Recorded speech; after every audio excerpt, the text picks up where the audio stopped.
Rachel, are we good to go? Rachel. We are recording and streaming live on YouTube. Maybe you may begin when you're ready. All right, thank you. Good morning, everyone. Welcome to this Metro Plan Orlando TAC meeting. I'd like to call the meeting to order. My name is Josh DeVries. I'm the chairman for the meeting today. As a reminder, since this meeting and our future meetings will be in person, it's important for all TAC members to attend our meetings in person in order for us to have a quorum. Members of the public will still be able to participate virtually, and we encourage them to do that. There are 2 public comment points in the meeting. Members of the public attending in person who want to speak need to fill out a comment card and give it to Rachel. Those attending virtually who want to speak will use the raise hand feature on the Zoom screen.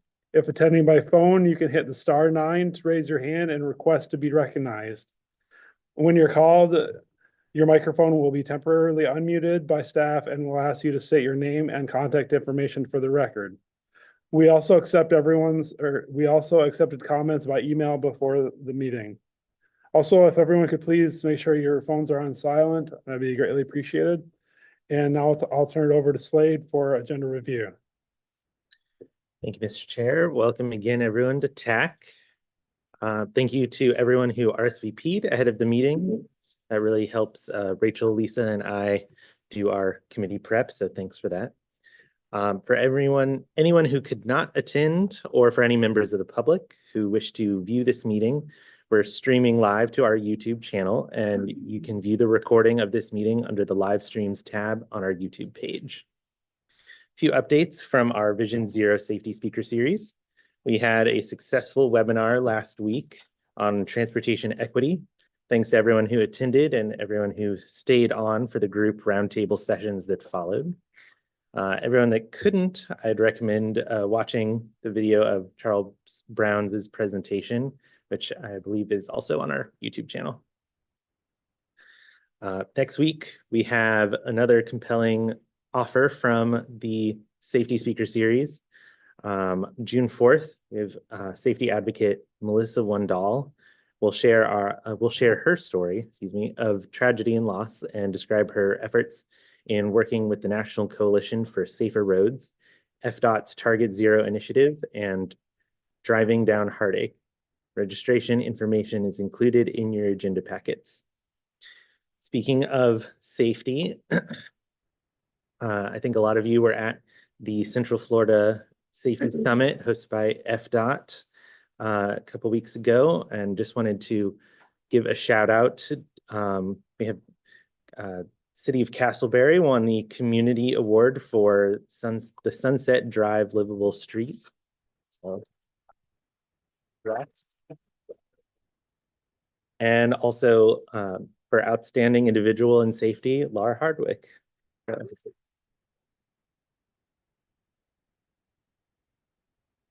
And so congrats and good job. On June 7th, the Orlando Metro section of the Florida APA will be having a Planning Academy 101 to show the basics of the planning field. If you or someone in your department could benefit from this, registration info is in the general information section of the agenda. On June 18th, we'll be having a virtual public meeting on the Transportation Improvement Program. I think Jason will be telling you a bit more about that later in the agenda. And lastly, just some housekeeping. On June 19th, Metro Plan's offices will be closed, observing the Juneteenth holiday. Pass it back to you. Thanks. Thank you for those announcements, Slade. Next, we have item 4, agency reports. This is an opportunity for any of our partner agencies to speak to the committee. If any of our partners wish to provide updates during this slot, please let Rachel and Slade know via email at least a week prior to the TAC meeting. Today, we have Amy Beckman for our regular report out from FDOT. Good morning, Chair and committee members. I am going to keep this as brief as possible. First off, I do want to give a little bit of an update on the maintenance resurfacing projects in our office. Emails have went out at this point to all parties and agencies who expressed an interest in partnering with us on those projects. If you did not receive an email or you have questions, please feel free to reach out to Celine Bounds in our office, and I'm happy to provide her contact information after the meeting should you need it. Additionally, I do have just a few quick events that are upcoming that you may have interest in or your constituents may. I have already sent an email to Slade with these information as well as the links for the virtual options if you are interested in registering. The first one is Tuesday, June 4th from 10 to 11:30. It is concerning the project on South Orange Avenue from Grant to Gore Street. The project team will be on site at the Hampton Inn and Suites Orlando downtown near the medical center. There is free parking available across the street at the Orlando Health location. If you will not be walking or biking and need to park, there is parking available there for free. Secondly, we have another South Orange Avenue project from Magnolia Avenue to State Route 50. That also has the project team going on. It is going to be a public meeting on June 6th. It is going to be a hybrid meeting where it's virtual and in person at the same time. The virtual option is through it is through GoToWebinar, and it does require pre-registration. The in-person option will be available at the Marks Street Senior Recreation Complex at 99 East Marks Street in Orlando. Again, that's 5:30 to 7. The online will have a continually looping presentation. So if you're virtual, it does loop through and you can join in at any point. The third one is the public hearing for the State Route 535 Vineland Road from US 192 to north of World Center Drive. This is going to be our traditional split where there's a virtual option and an in-person option. The virtual option, again, pre-registration 5:30 to 7, and it is on Tuesday, June 18th. This is a little different in that the presentation will start at 6 p.m. It is not going to be a looping presentation. So please keep that in mind should you register virtually. If you choose to attend in person, you may do so on Thursday, June 20th at 5:30. It is going to be held at the Embassy Suites at Lake Buena Vista at 4955 Kings Heath Road in Kissimmee. And finally, the Office of Safety at District 5 is going to be assisting the Orlando or participating in the Orlando Police Department's Hispanic Senior Safety Summit. It's an annual event. It's going to be held on Tuesday, June 25th from 8 to 10:30. It is an event designed to educate Spanish-speaking senior citizens on ways to age safely, prevent crime in their homes, as well as transportation. So if you are interested in that, all of that information will be in that email. And thank you very much. If you have any questions, I'm happy to hear them.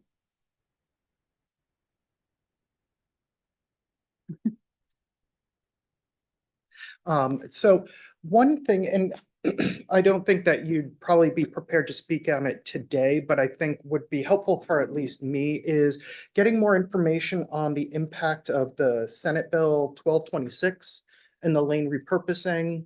I know that we're having some possible delays with the Robinson Street project because of that, and additional traffic studies and all of that that'll have to happen. So I think it would be helpful to understand as the department goes through that process, what that means for our projects and specifically with lane repurposing. Okay, I will definitely look into that and I'll be happy to get some information. Any other questions? All right, well, thank you very much, Amy, for the presentation. And we just realized that we left off the safety moments. So we'll go ahead and call Mike for a presentation on the safety moment. Sorry about that, Mike. Thank you. Thank you. Up here for an encore for those of you who've been here since earlier this morning. So June is Motorcycle Safety Month. And so we'll look into the motorcycle data this time around. Over 200 serious or fatal crashes per year in our area and nearly 50 fatalities. As might not be surprising that a significant portion of those are single vehicle crashes for motorcyclists compared, 30% for motorcyclists compared to 17% for cars and trucks.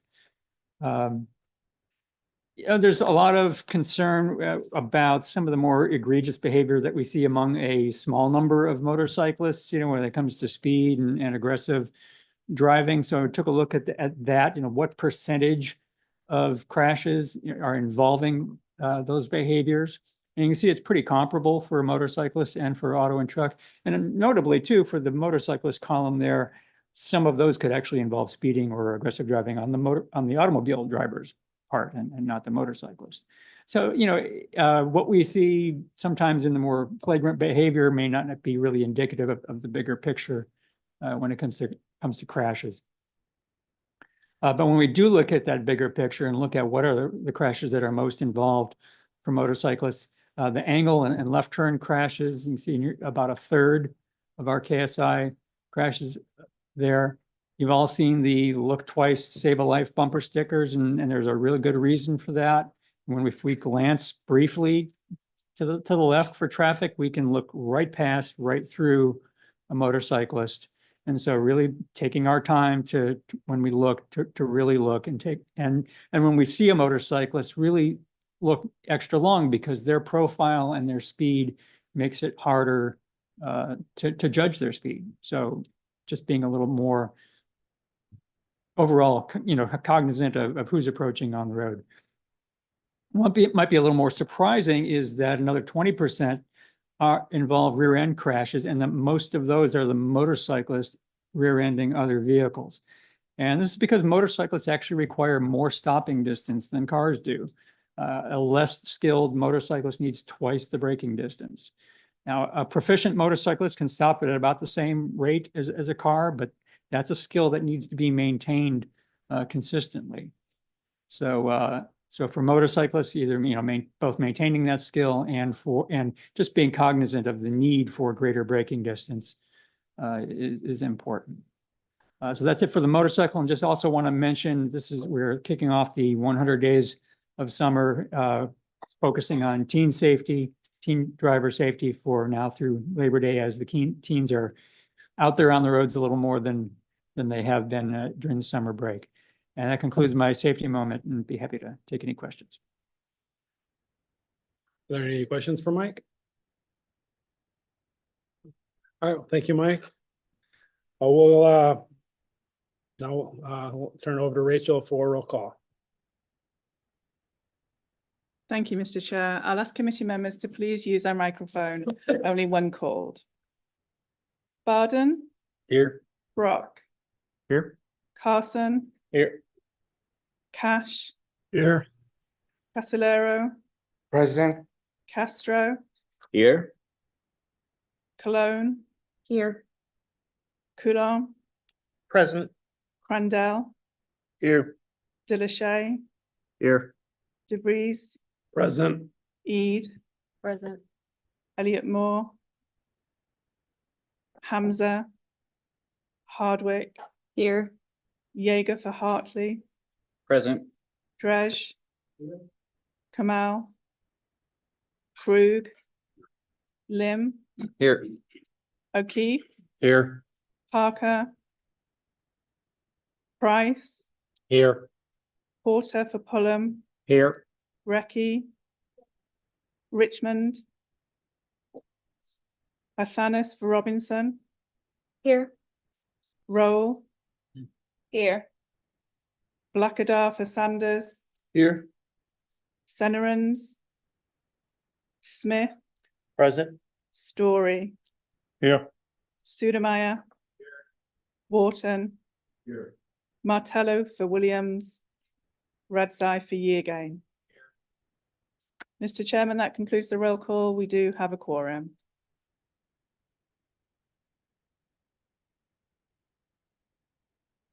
All right. Okay. All right, we have like I'm gonna one moment, sorry.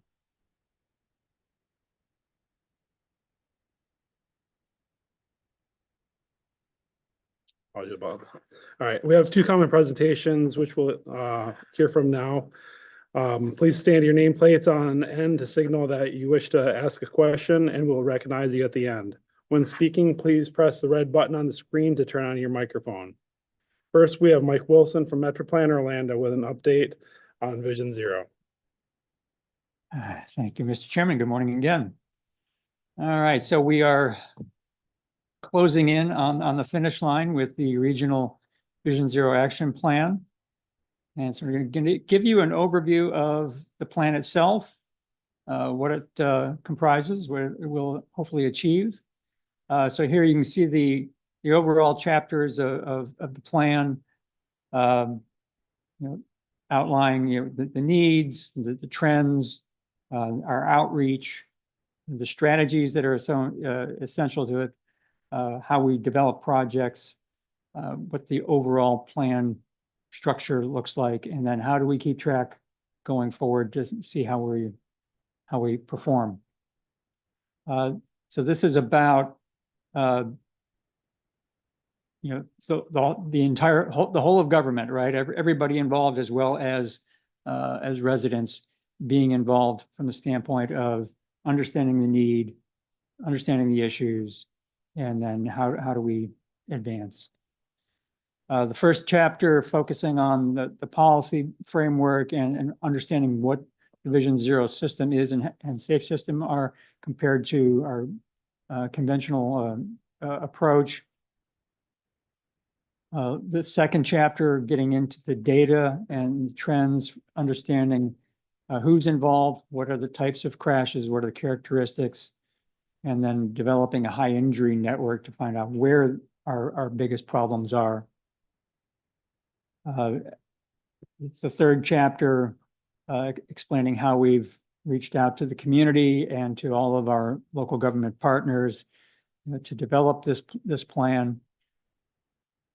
And then very important, which you're all aware that, this is not just a regional plan, but we're helping all of the local governments develop theirs as well, and providing the outline, if you will, for having plans that are all coherent and complementary. And then really diving into the strategies. There are 5 core areas where we go from the most effective, but often also most costly and difficult to achieve, down to things that are easier to implement, but may not necessarily have the same kind of impact. And this is true both on the engineering side and even on the non-engineering. We need to look at all 5 of these strategy areas through both of those, as well as on the policy side. And so that's where we're going to be trying to help the local governments with crafting policy updates that both from a road design standpoint, but also what happens outside the right of way and what happens with new development. Can we update our codes so that those are complementary to what is happening in the public right of way? There's the project development component of the plan, identifying the key things that we see throughout the network, especially the high injury network. What kind of countermeasures are going to be important for that network as a whole, and then getting down to the specific corridors, finding out what else is already being planned so that we're not duplicating effort, and then really coming up with priorities that we can incorporate into an action plan and into our prioritized project list and TIP. And then the plan gets down into the more specifics when we get into the high injury network of identifying corridors that are having especially high crash problems, looking at the general improvements that are needed for a corridor, as well as the more specific intersection and conflict point issues that require more specific countermeasures. There's the prioritization aspect to the plan, focusing on, again, what's the history, where are the places that have had the greatest number of crashes, the weight also for those in transportation underserved areas, because we know they're disproportionately subject to these crashes. The safety benefit, which is looking at what are we going to do in the project to remedy it. A little factor in there for the regional benefit. And then also from a timeline standpoint, projects that are easier, quicker to implement should get a little bit of bonus, assuming that they're going to be effective as well. And then looking at the whole plan of action, I mean, the underlying all of this is what's our target, and we've set our zero target for 2050, and then that gives us our timeline for some waypoints along the way where we hopefully are keeping track for that target line. So the overall plan organization is, adopting the strategies, adopting that safe system approach, bringing this into the action realm where we actually have specific plans to get things done, and then ensure that everyone is involved from a partnership standpoint, and then measuring as we move along. There are 37 actions that we've identified for going forward, some of them nearer term, some of them midterm. You can see the list here of things that we will be, this is an ongoing effort, right? We don't just complete this plan, we continue in our safety planning effort on an ongoing basis. And so these are the things that we've identified that need more detailed analysis and continued work from an implementation standpoint. And then we've identified a slew of metrics so that we can understand how we are progressing in this effort. And no matter who you are, there's a technical appendix for you. We have every possible, again, measure and background information depending on what your role is within the Vision Zero process. Now, it doesn't stop here. As discussed in prior meetings, we are looking to submit for supplemental planning grant application. August 29th is the deadline for that. So you can see the elements that we're looking at for this to continue on our public education components of this, advancing more data analytics and reporting, looking at road safety audits for the high injury network, and then how do we work on consolidating the local plans, so we have a coherent plan overall. We are open for additional elements, right? The more elements and particularly innovative things that we can bring into this application, the better. So please reach out to us if you have anything that you think would benefit both your agency and as well as our overall application. So we've got time to pull that all together until August. So our timeline for here on out through adoption. So you're seeing the plan overview now. The draft document will be sent out to everyone in June. And we're looking for feedback back to us by August 9th so that we can then go to the committees again in August, and then looking for board adoption in September. And that concludes my presentation. I'd be happy to take any questions. Thank you, Mike. Are there any questions? Sheena?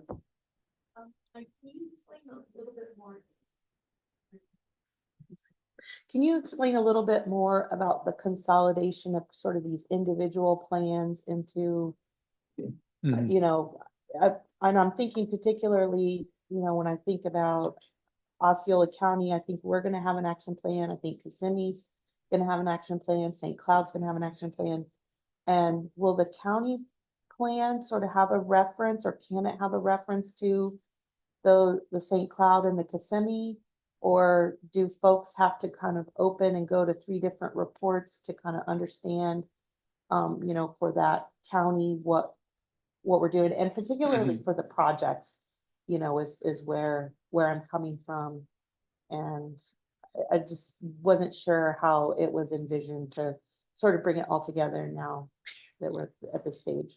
Right. I mean, our vision is that as you step up from municipal to county to regional, that it's inclusive. And so, you know, we have to wait until the locals have identified what their own particular priorities are, which might not, obviously, are going to go deeper than what we're going to see in the regional network. But we want it should benefit all the local governments to have your projects, you know, on the regional network. So depending on what type of application we're looking at going forward, and just from a coordination standpoint. So will the county plan, or can the county plan reference these others and have a project listing in there for, you know, Kissimmee and St. Cloud? Yeah, so the county plans are still being developed, as you're well aware, as most of the municipal plans. So there's an opportunity kind of immediately to encapsulate the kind of the muni plans into the county plan, however you want to do that. You know, we can see that through. And you know, we have the kind of the Kimley Horn teams here to kind of hearing that out in there. And there was a region, there was strong rationale for how we kind of distributed the work where, some of the same consultants are doing the city plan to the county plan. So it's like more of a kind of naturally included just by kind of that awareness. What we're looking for kind of in this supplemental grant opportunity is to better develop that, from not everything's eligible, as you get into the municipal plans, as especially federally eligible, on the functionally classified network, federal aid network. So we want to kind of bring it all together. We're all moving at somewhat of the same path expeditiously, no matter how you look at it. So we want to make sure once everyone's done, we can kind of take that step back, stitch it together. Where are those common threads? Part of the reason for us to kind of delay some of the regional plans adoption cycle was to include as much of the county and city plans into the regional plan. But we know, just given some of the schedules, we need to kind of land the regional plan to make sure we kind of maintain eligibility in case the rules change for any implementation grants. So we still want to, adopt and have a solid eligible action plan as soon as possible to kind of open us up for implementation. But we acknowledge that there's still going to be some T's and, that need crossed and I's dotted. So I hope that helps a little bit, but there's an immediate opportunity for the county plans to include, whether by reference or direct, a map, including the municipal projects within the county plan. But we yield to each jurisdiction, how you'd like to see that through. All right, that's perfect. Thanks. Very good. I do have a question, Mr. Chairman, if I may. I mean, do you have another question, Christina? Okay, thank you. Yes, based on the timeline that you have for the regional implementation plan, it is on September. Now, for us in Orange County, based on the work that we have with the consultant, we're anticipating to go to the board on July 30th, of course, so that is probably 2 months before. Are there any implications for us going before, just to ensure that whatever you're going to be approving, it is adopted as part of us? Or how do we establish that coordination to make sure that we're setting up for success to adopt it in a logical and timely manner? No, I don't see any issues with the county going earlier. That if anything, that helps us from standpoint of knowing that, okay, you're complete, and so we know what then is integrated into the regional plan. Yeah, and that is very aggressive for us Sure. to let you know. So we're really pushing the limits to go for July 30th. So I just wanted to make sure that there's not going to be any reservations if we decide to move on that date. Thank you.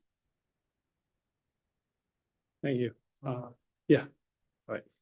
So it was one thing in a long list of bullets that you have, but it caught my eye because I've never been bold enough to go there. So 20 is plenty. Is that is that going to be a regional recommendation for residential streets, or can you expound on that? What we're looking at that is more guidance on how to achieve that. Yeah, it's more a reference approach, but with enough consensus around the area, I think we could conceivably see that as a little more of a bolder goal. Yeah. Any other questions? Over here. All right. Hey, curious, outside of applying for implementation funding, what are some ways that you're going to make sure that this plan doesn't gather dust on a shelf? For example, a lot of the cities in the Vision Zero network who have undergone similar planning activities have found it very helpful to hire a dedicated staff for overseeing and monitoring the progress towards implementing Vision Zero. Well, that's kind of my role here, you know, is safety. So that, but we have actually, I brought it up to Alex that I would mind seeing, having somebody on staff here on the non-infrastructure side of things, because the need to focus on behavior change. Alex? Yeah, there's kind of the institutional side. You're up, you know, and you're one of kind of those hires, you know, from the city of Orlando, kind of to really kind of to bring it home.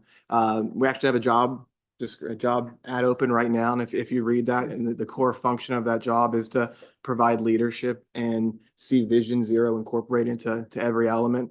You know, Mike's taken a strong role in that, but you know, we're resourcing accordingly. We've kind of done it organically in the past, you know, with Metro Plan Orlando. We never had a Vision Zero policy, but our board has been Target Zero, you know, since 2018.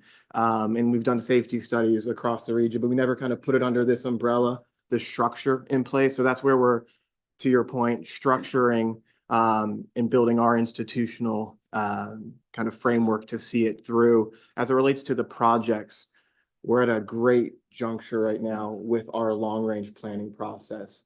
So the Vision Zero action plans are going to serve as safety needs assessments. So we're probably going to have the most comprehensive safety analysis that this region has ever had, both as it relates to kind of programs, but also as it relates to infrastructure projects. So those projects are going to be brought into the 2050 MTP, as Taylor will present on a little later on. I think she has a slide that speaks just to this. So sorry, Taylor. But it's a great question. So it's going to feed right in. So we'll be able to talk about, if these are all of our safety needs and we have other needs, how do we want to spend? Because discretionary grants are an opportunity, but they are highly competitive, and that might end one day. So we need to kind of look at, you know, kind of look in the mirror, reflect upon ourselves. Where do we have full control? Where can we make a difference? And I think that's going to be a really large part of the 2050 plans. Investment discussion is going to be, okay, now what? We have all these safety projects. How do we need to kind of revisit the pie? You know, we spend our money a very certain way now. All that money goes to somewhat safe projects, but it's not going to, you know, traditional capacity. But do we need to invest differently? Do we need to box funds to make sure that we can, you know, improve projects on the state highway system for resurfacing purposes, for push button purposes? But there's still always strings attached. And I think that's an important acknowledgement to our work, because for our federal aid, whether it's, you know, the DOT money or any of the Metro Plan Orlando money, it has to be spent on the federal aid system. So that's where, even though many of your municipal plans are going to identify needs and opportunities on local streets, that's where, you know, Metro Plan can help in thought leadership and kind of guide you to other sources. But we wouldn't be able to fund those projects. They're ineligible projects for the monies that we have available to us. So that's going to be a really important discussion, and that's going to happen near term. So if everyone adopts their plans in the next 100 days, that aligns perfectly for us incorporating that into our broader needs assessment that Taylor will talk about in a few minutes. Any other questions? All right.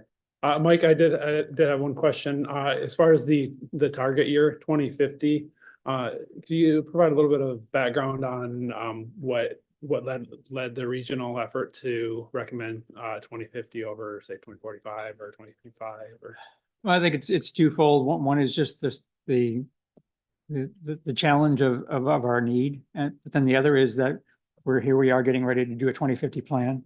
So it made sense from both of those standpoints. all right, perfect. Thank you.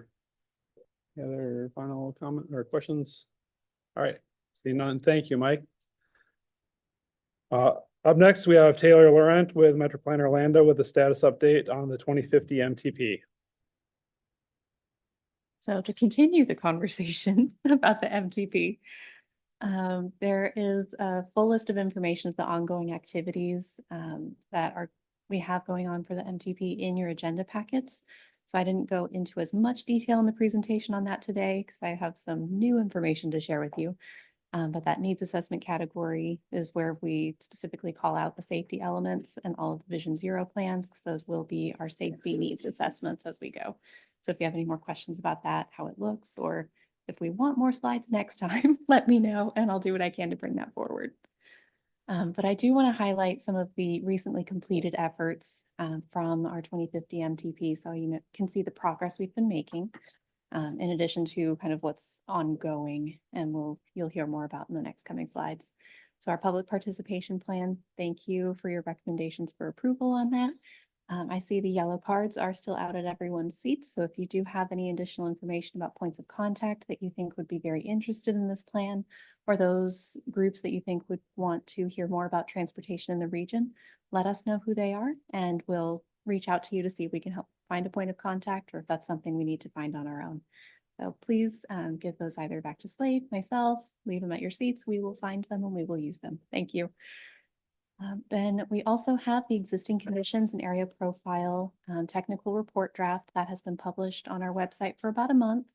You heard a little bit about that at our last technical workshop back in April. But if you do have any other more detailed questions about that, the full report is available online. And then over the past several weeks, there have been reviews going on for the Central Florida Regional Planning Models socioeconomic data, looking at the base year of 2022, as well as receiving feedback, the FDOT team receiving feedback on the future years of 2050. So thank you to those who have also provided your feedback to the FDOT team. Our Metro Plan Orlando team did as well. And if you're curious about the comments that we submitted, those are included in your agenda packets under general information. Item 10, item L under that. But if there are any questions, I can characterize those at the end of this presentation as well. And then two of our other needs assessments to continue that conversation, active transportation as well as TISMO. Both of those have been completed through the active transportation plan and TISMO master plans. So you're going to see those directly be incorporated into the MTP through those two areas. And then we've also spent a lot of time talking about goals and objectives. Those are being finalized right now in preparation for our next discussion at our technical workshop on June 13th to talk about indicators, so how we measure our progress towards achieving these goals and objectives. So speaking of, just another shameless plug, the June 13th technical workshop should already be on your calendars. The agendas will be distributed next week with a little bit of preparatory material there for you to get ready for the conversation. But the agenda is anticipated to include kind of an overall status update, a little more information about some of those ongoing work efforts where we will be bringing them to you for more detailed discussion in the near future. A summary of our transit element results, as well as an overview of our freight planning approach, and then a more detailed discussion about those indicators and measures, kind of taking that goals and objectives evaluation to that next step. Then open discussion about any other items that you would like to go over for the MTP and an overview of the next steps to kind of prepare for what's coming after that. So with that in mind, I do have a little bit of an update about an ongoing task that we've had for a little while. This is our state highway system needs assessment. And I start with the state highway system because I think that's where a lot of our focus is right now through Vision Zero. We will be having an off-system needs assessment through kind of those individual modal assessments that are going on. That will come in a few months. So we're starting at the high level state highway system and we'll work down to the other areas. So for the state highway system needs assessment, we have begun with looking at the 2045 needs list. So we felt that was an excellent place to start, fully vetted, adopted by all of those here, as well as our board a couple of years ago. But bringing that all together, taking a second look, seeing what's completed, taking that off the list, and starting to see if there were any additional needs that should be considered. So that's where we have done a few data evaluations, including looking at 2050 traffic estimations, going to be looking at some volume capacity analysis, likely within the next week, to start looking at those specific needs for 2050, taking it that very next step. So as we kind of compile this first draft needs list for 2050 on the state highway system, we will be coordinating with all of you as well as FDOT to kind of develop and refine that needs list so we can move forward together on the state highway system needs. So as I say that, I say we coordinate, we're going to be having some direct meetings. So you will be getting an email from me pretty soon to start getting those scheduled. But the purpose is going to be to review that draft list, see what makes sense, what should be included to address the needs on each of those areas. So we can go from a general need to a specific project, a solution to be able to address those needs. So those meetings we're going to time for mid to late June through July. Definitely the earlier the better, so we can move on to the off-system needs, which I know is where a lot of our focus is as well. Ideally, these meetings will be in person and the participants will be, well, you'll be my main point of contact. So you'll be the ones receiving the emails. But this will include your local agency staff who would be best appropriate to review this list, as well as our 2050 MTP team. So with that, I just wanted to give you a highlight of what's coming in the near term. Some additional conversations we'll be having about the state highway system needs list. But I did want to remind you of a few other ongoing items. The financial resources 2050 revenue forecasting effort is underway. There's a few people who haven't yet responded to our emails about being able to assist us with that forecast. So please reach out and respond to us as soon as possible. That would be very much appreciated. Again, you'll get that email from me about the state highway needs assessment meetings, so we can start getting those on the calendar and finalizing who's going to be in the room when we do that together. And then that last little plug, the 2050 MTP technical workshop, which will be virtual, will be on June 13th with the agenda distributed next week. So that's the conclusion of my presentation today. Does anyone have any questions? Yeah, Kelly? So is the state highway needs assessment only about capacity, or is safety and multimodal part of this conversation? That's definitely a part of the conversation. So the safety needs assessments we know are still ongoing through the Vision Zero action plans. So we're starting with that high level capacity to kind of do an initial flag of what could be needed, what could not. But as we kind of come together with a detailed list, we talk about what we would like to see on each of those corridors. That's where we can expand and build upon those needs. Any other questions? Thank you, Taylor. Thank you. We will now hear public comments on the action items. We ask you to provide your name and address for the record, and please hold your comments to 2 minutes or less. If any member of the public wishes to comment and are joining us virtually, please use the raise hand function and you'll be recognized, or dial *9 on your keypad. We'll send a prompt to unmute your mic. Do we have anyone joining us virtually who would like to make a comment? Mr. Chairman, we have no hands raised in line and I've received no comments in the room. All right. And are there any written comments that were submitted before the meeting? We received none. All right, thank you. Our first action item is approval of the April 26, 2024 TAC meeting minutes, which are on tab 1 of your agenda packets. Do you have a motion to approve the minutes? I make a motion, Castillero. All right. I second Shad Smith. We have a motion and a second. Is there any discussion? Hearing none, this is a voice vote. All in favor, state by saying aye. Aye. Any opposed? Hearing none, motion passes. Our next action item is the agreement, an agreement to the the next action item is an amendment to the fiscal year 2024-2028 TIP. Jason Sartorio from Metro Plan Orlando will tell us more about that. You can find that information on tab 2. Good morning, Chairman and committee members. This morning I have 3 tip amendments for you, and additional information on these amendments looking in tab 2 of your agendas. The first amendment is for a resurfacing project on State Road 441 from Wadsworth Road to Lake County line. This is in Orange County. The amendment will increase construction funding in fiscal year 2025 due to cost cost increases for materials. The second amendment is for eastbound and westbound passing lanes on State Road 60 from Blanket Bay Slough to Peavine Trail in Osceola County. This amendment will increase construction funding in fiscal year 2025 due to cost increases for materials. And the final amendment is a system-wide turnpike project being added to the tip due to a small portion of the project being located in Osceola County. The amendment is for a PD&E study to widen the turnpike from, and the study is for north of State Road 70 in St. Lucie County to north of State Road 60 in Osceola County. And as I mentioned, you have some additional information on these amendments located in tab 2 of your agendas. With that being said, unless there are any questions, we are asking for your vote of approval of the amendments. Thank you. Thank you, Jason. Do I have, do you have a motion to approve the amendment to the TIP? Yeah, we'll move that, we recommend approval of these amendments to the board. Thank you, Bill. Ordinance. We have a motion. Do we have a second? Second, Smith. All right, we have a motion and a second. Is there any discussion on this item? All right. Hearing none, this is a voice vote. All in favor state by saying aye. Aye. Any opposed? Motion passes. Our next action item is an amendment to the 2045 Metropolitan Transportation Plan.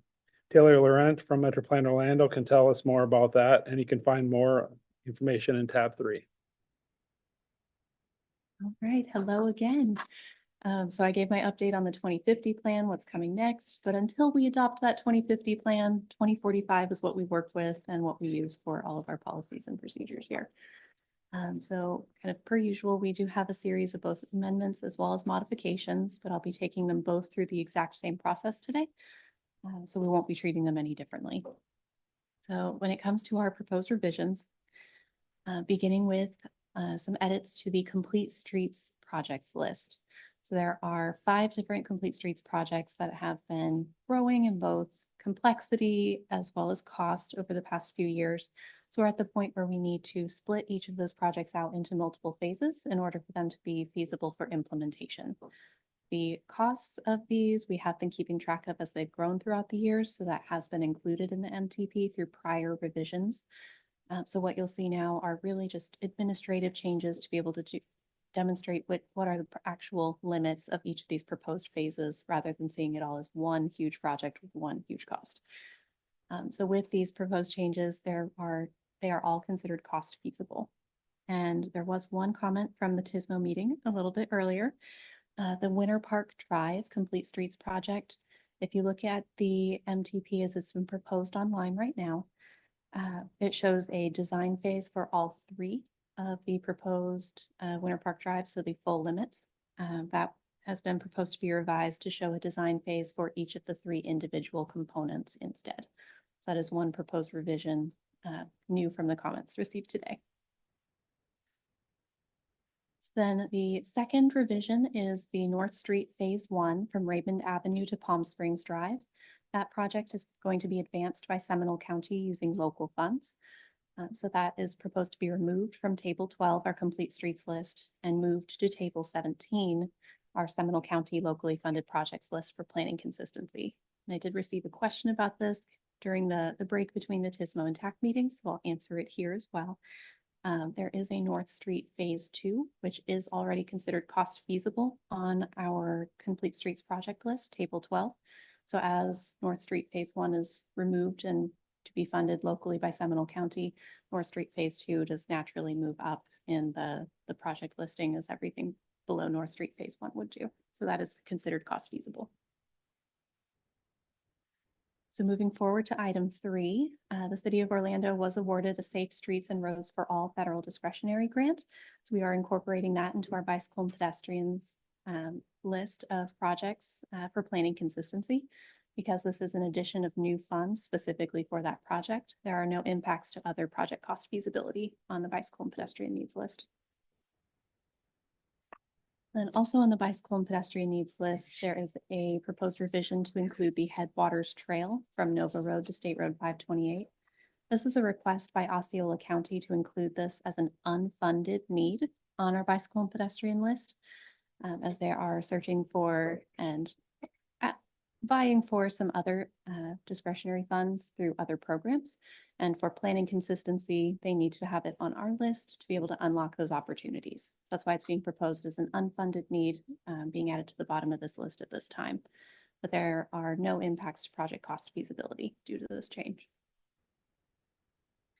And then if you remember earlier this year, we did make a few changes to our bicycle and pedestrians needs list to change the descriptions of a few projects to identify them as eligible for Sun Trail program funding. There was one that we missed earlier this year, the St. Andrews Trail project. So you're seeing a revision now to its description to be able to include that Sun Trail program funding tag to make sure that it's identified as eligible for those funds in the future. So with that change, really just administrative modification, there are no impacts to project cost feasibility. And our sixth item is a revision to the Canoe Creek Road cost estimates, really just updating those for consistency with the latest information that Osceola County has received, as well as their projected phase implementation. And with this, I did receive a comment prior to this meeting that the right-of-way, which is currently shown in the draft version online, it's all shown in planning period 1, the full right-of-way cost. There has been a request to split that 50-50 with the cost, half of it of right-of-way being in the current 5-year planning period, really was covered by our TIP, because it's going to be expended in that period we're estimating. And then the remaining half would be in planning period 1. So that's a new proposed revision from a comment we've received. But with that change to the proposed revision, there are still no impacts to project cost feasibility, as all of these costs are locally funded by Osceola County. Then a few other updates to Osceola County locally funded projects include revising the Kissimmee Park Road project limits to end at Cross Prairie Parkway, the removal of the Liberty Commons Boulevard project for planning consistency purposes. It's no longer considered consistent with their comprehensive plan. So we're removing it again for that planning consistency in our MTP as well.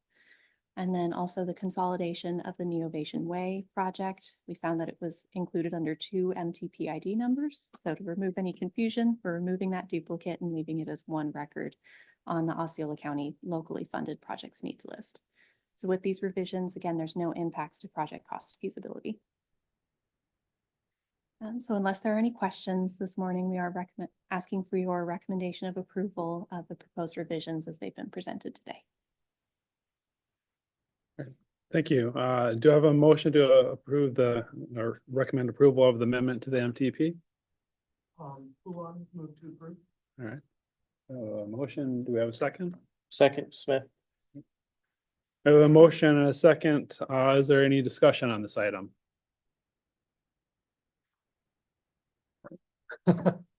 Laura. Oh, okay. All right. So hearing no discussion, this is a voice vote. All in favor, state by saying aye. Aye. Any opposed? All right, motion passes unanimously. Thank you. All right, moving on to the TAC only presentations. There are 2 TAC only presentations today. And just as a quick announcement, in addition to the links that are in your agenda, the TIP and PPL previews, the PDFs have been loaded onto these screens here. So you're able to view during the meeting. And so first we have Jason Sotorio from Metroplan Orlando with a preview of the TIP for fiscal years 2025 through 2029. Thank you. Good morning again. This morning I'll be presenting a preview of the fiscal year 2024-25 to fiscal year 2028-29. In your agenda packets, you'll find a link to the draft document for your review. And the new TIP will be coming back during the June-July board and committee cycle as an action item. The purpose of the TIP is to identify all federal and state funded transportation projects for the next 5 years. We include Central Florida Expressway projects and locally funded projects for informational purposes. And the TIP is updated on an annual basis And the fifth year of funding is consistent with the adopted prioritized project list, which was adopted in July of 2023. Projects in the TIP are categorized into 11 sections. The 11 sections are displayed on the screen. These are the same 11 sections that are in the current TIP right now. We have 513 projects within the 11 sections of the TIP. And over the course of the presentation, I'm going to highlight a few of these projects for you. So the first section within the TIP that we'll discuss is the National Highway System. This section includes projects on the Interstate Highway System, Strategic Intermodal System, and National Highway Freight Network. In our area, this includes mainly projects on I-4. Within this section, we have 19 projects with an approximate 1.9 billion in funding. And a few projects we would like to highlight. First, one is one of our Moving Florida Forward projects that will be adding additional lanes in Osceola County along I-4 from west of County Road 532 to east of County Road 522. Next, in Orange County, we have a project that will be adding lanes on I-4 from east of County Road 522 to west of State Road 528. Also in Orange County, we have an interchange improvement project that's at I-4 and Darrell Carter Parkway. And finally, in Seminole County, we have a project that will be adding lanes on I-4 from 1 mile east of State Road 434 to east of State Road or to US 1792. Next, we have the State Highway System section of the TIP. This includes capacity improvements, complete streets, safety operations, and ITS investments on the state highway system. Within the TIP, we have 68 projects in this section with an approximate 844 million in funding. And a few projects we would like to highlight in the eastern portion of Orange County. We have a project that will add lanes and rehab the pavement on State Road 50 from Chuliota Road to State Road 520. In Kissimmee area, we have an intersection improvement project at John Young Parkway and Pleasant Hill Road. In the Four Corners area of Osceola County, we have an intersection improvement project on Fooney Steed Road, and that's at Linfields Boulevard and at Formosa Gardens Boulevard. And then finally, we have a truck parking site in Osceola County. Next, we'll talk about complete streets projects. These projects consist of roadways, bicycle and pedestrian intersection improvements that improve safety and accessibility for all users. Within the TIP, we have 12 MetroPlan Orlando funded projects with approximately 45 million in funding. And a few projects we would like to highlight include in Audubon Park and Baldwin Park area, we have the Virginia Drive, Forest Avenue, and Corinne Drive. That's from State Road 527 to Bennett Road. In Apopka, we have Rock Springs Road from the North Publix entrance to Leicester Road. And in Kissimmee area, we have Buenaventura Boulevard from Simpson Road to Osceola Parkway. And finally, in Castleberry, we have Winter Park Drive from Red Bug Lake Road to State Road 434. Next, we have the TISMO section. And this consists of projects that use innovation strategies or leverage existing technology deployments to improve safety and travel time reliability. Within the TIP, we have 16 MetroPlan Orlando funded projects with approximately 37 million in funding. And a few of these projects include the Orlando citywide pedestrian traffic signals, the Orange County traffic signal cabinet upgrades, the Carrier Drive, Mandarin Drive TISMO bundle, and an arterial traffic management system on Boggy Creek Road from Simpson Road to Narcoozy Road. Next, we have the bicycle and pedestrian section. This includes standalone bicycle and pedestrian improvement projects, including sidewalks and trails. Within the TIP, we have 25 MetroPlan Orlando funded projects with approximately 52 million in funding. And a few of these projects include in Pine Hills, we have the Pine Hills Trail Phase 2 from Bonnie Bray Circle to Clarkona Ocoee Road. In the Baldwin Park, East Orlando area, we have the Little Econ Trail Phase 3. That's from Baldwin Park Street to Richard Crotty Parkway. And then we also have several Shingle Creek Trail projects. In Orange County, we have the Kirkman Trail. That's from Old Winter Garden Road to Raleigh Street. In Kissimmee, we have Phase 2B, which is the Yates Connector. Also in Kissimmee, we have Phase 2C, which is the County Line Connector. And then in Orange County, we have Phase 4, which is from Alhambra Drive to Old Winter Garden Road. Next, we'll talk about safe routes to school. This includes sidewalk projects within close proximity of the school. Within the TIP, we have 3 projects with approximately 1.1 million in funding. And the 3 projects are in Kissimmee, we have Phase 2 of the Deerwood Elementary Sidewalk Gaps Project. In St. Cloud, we have Phase 1 of the Hickory Tree Elementary School Sidewalks Project. And then in Kissimmee, we have Phase 2 of the Boggy Creek Elementary and Parkway Middle School Sidewalk Gaps Project. So next, transit and commuter rail are 2 separate sections within the TIP. The transit and transportation disadvantaged section of the TIP includes operations and capital funding for links. The TIP includes approximately 453 million in funding. And the commuter rail section of the TIP includes Sunrail projects. The TIP includes approximate 657 million in funding. So as you can see, we have a lot of transportation projects going on in the region over the next 5 years. We have a total of 280 federal, state, and turnpike funded projects with approximately 5.4 billion in funding. And this does not include Central Florida Expressway projects, which are also investing billions into their roadways in our region. And this also does not include the locally funded projects, which I've reached out to many of you in the room for earlier in the year. And the pie chart basically breaks this funding down by section of the TIP. So as I mentioned, within the TIP, we also have a total of 59 projects funded by Metro Plan Orlando. And these projects have approximately 185 million in funding.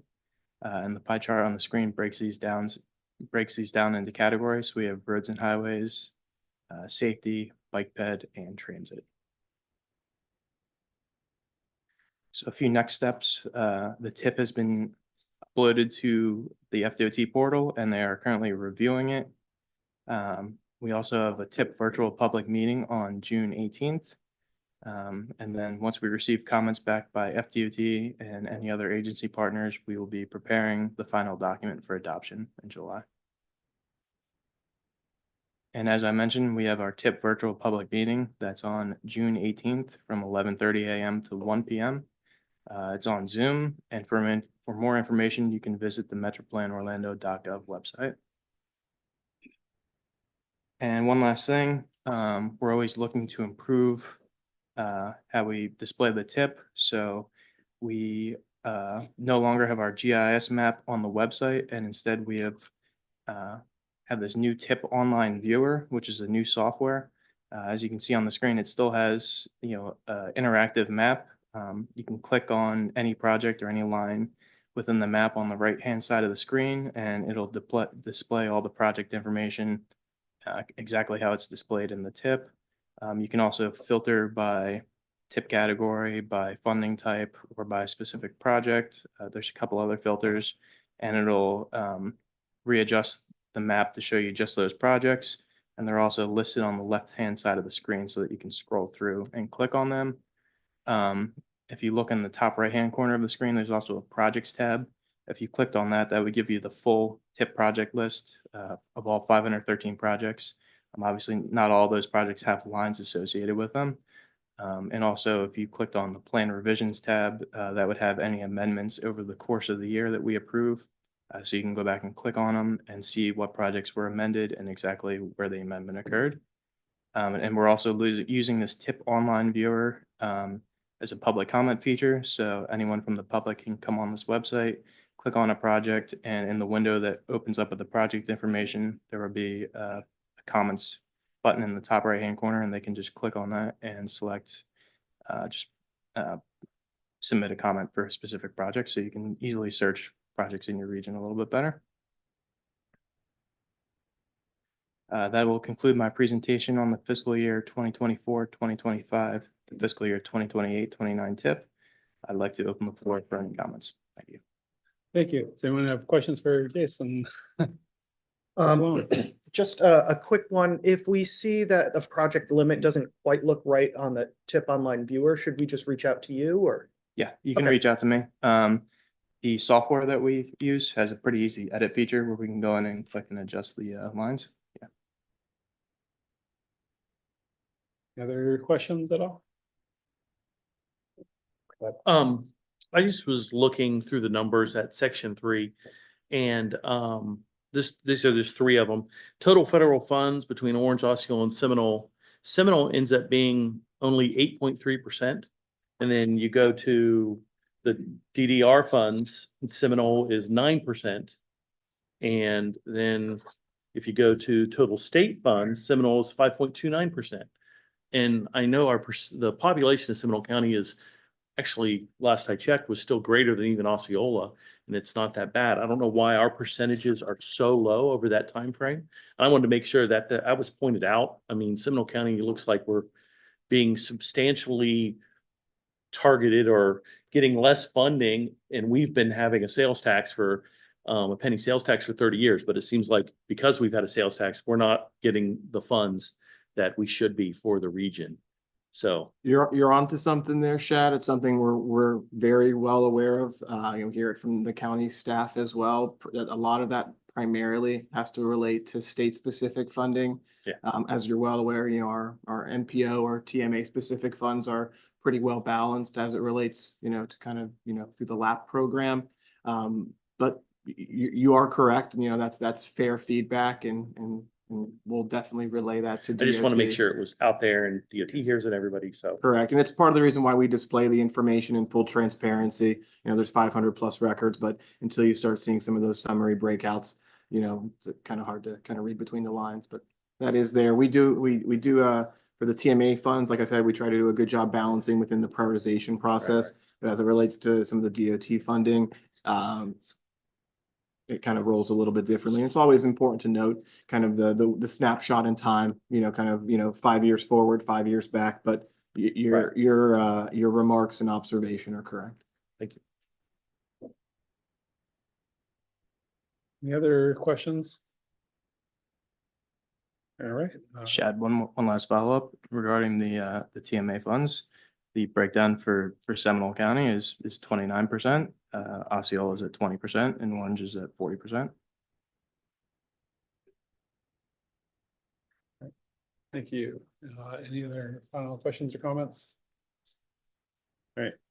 Hearing none. Next, we have Slade Downs from Metro Plan Orlando with a preview of the prioritized project list for 2030 through 2040.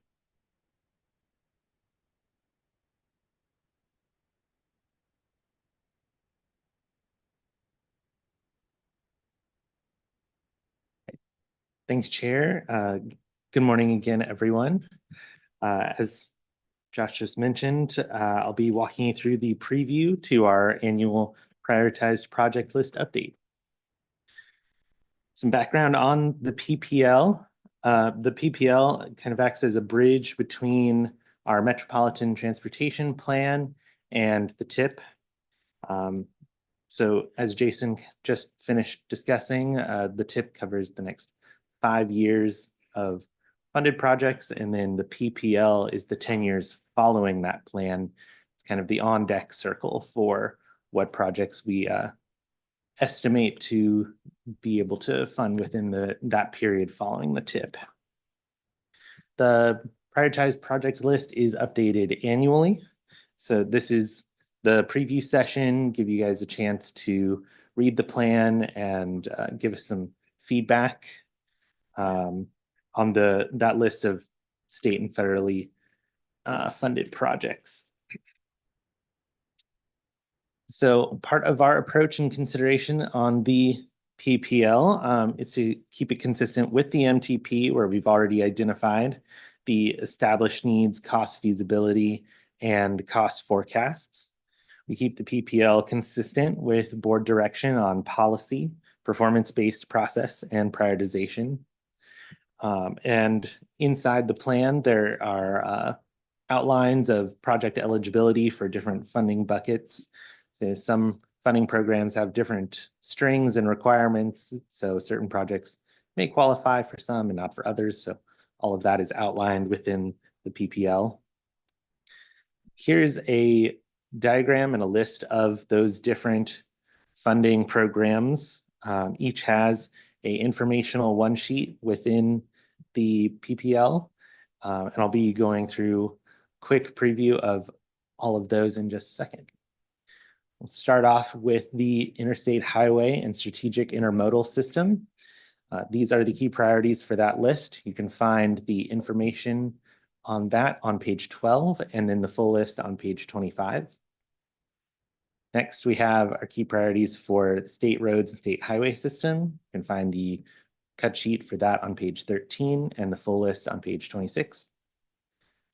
Next, we have our off-system construction assistance program. You can find more information on page 14 and the full list on page 32. Next, we have complete streets and context-sensitive improvements. The full list on that is on page 33, and then the information on that is on page 15.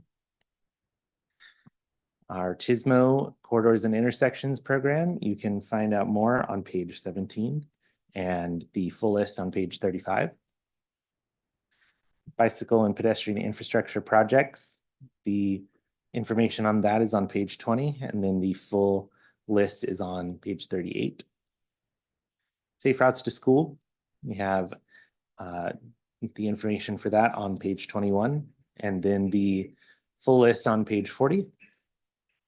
A critical sidewalk gap bundles program, we have information on that on page 22, and then the full list with broken out bundle segments on page 41. And rounding out with our regional transit projects on more information on page 23 and the full list on page 50. So I know I raced through that kind of intentionally, hoping you guys got an idea of what's in the plan, and we'll go take a look and give us some of that feedback, because guaranteed with how fast I went through it, you missed some stuff. So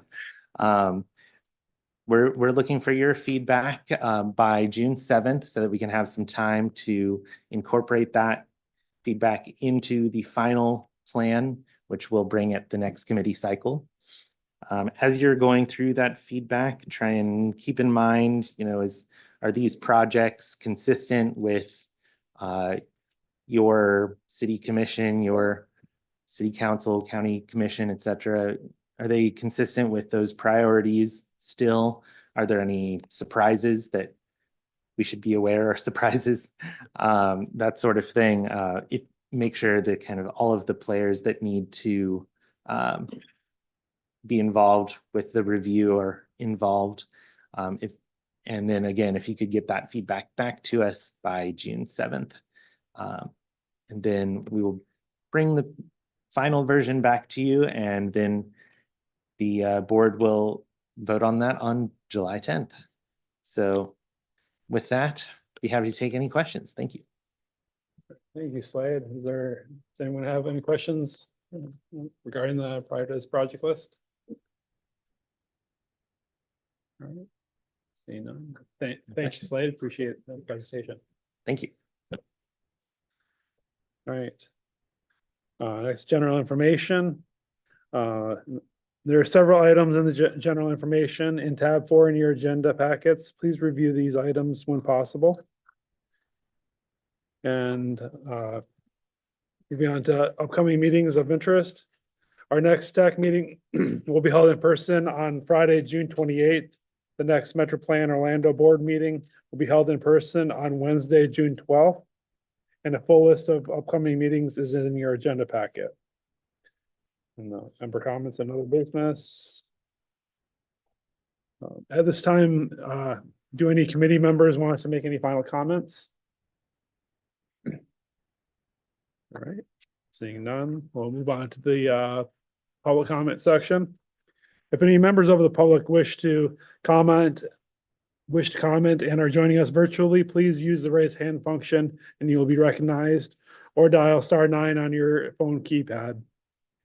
We'll send you a prompt to unmute your mic. After you're recognized, please state your name and address for the record and limit your comment to 2 minutes or less. Do we have anyone joining us virtually who would like to make a comment? Mr. Chairman, no hands raised online and no comments received in the room. All right, thank you. And are there any written comments that were submitted before the meeting? Nope. None received. All right. Thank you. Well, if there's no further business, we stand adjourned at 11:16. We'll call it. Thank you.